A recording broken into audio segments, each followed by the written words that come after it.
আমাদের পূজার্চনা চ্যানেলের পক্ষ থেকে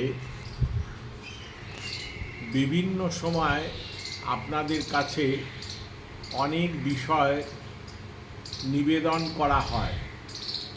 প্রসঙ্গক্রমে আমরা একটা জায়গায় একটা সিদ্ধান্তকে বলিষ্ঠ করার জন্যে, সিদ্ধান্তকে সমর্থন করে তাকে যথোপযুক্ত গ্রাহ্যকর করে তোলার জন্যে স্মার্ত শিরোমণি শ্রীমৎ রঘুনন্দন ভট্টাচার্যের কথা উল্লেখ করেছিলাম এবং সেখানে আমাদের অভিপ্রায় ছিল পূজ্যপাদ শ্রীমৎ রঘুনন্দন ভট্টাচার্য, যার অনুশাসন আমাদের এই বঙ্গদেশেতে চলছে, কোনো কোনো জেলা বাদ দিয়ে বঙ্গদেশের অধিকাংশ জেলাতেই ওনার মতকে মান্যতা দেয়া হয়, তারপরে সব জেলাতে দেয়া হয় না।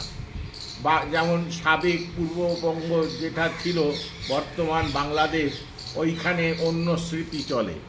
যাই হোক, আমরা ওনার অধীনে আছি।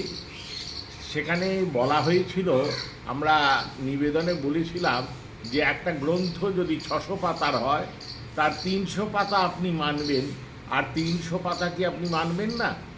গ্রন্থের পুরো লেখাগুলোই আপনাকে সমর্থন করতে হবে।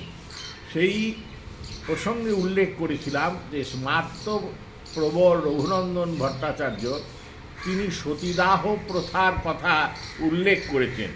সংকল্প থেকে কিভাবে সতীদাহ করতে হয় ইত্যাদি প্রকার করেছেন, অন্তর্জলি যাত্রার কথা বলেছেন। দেখুন, এটা ঠিক কি বেঠিক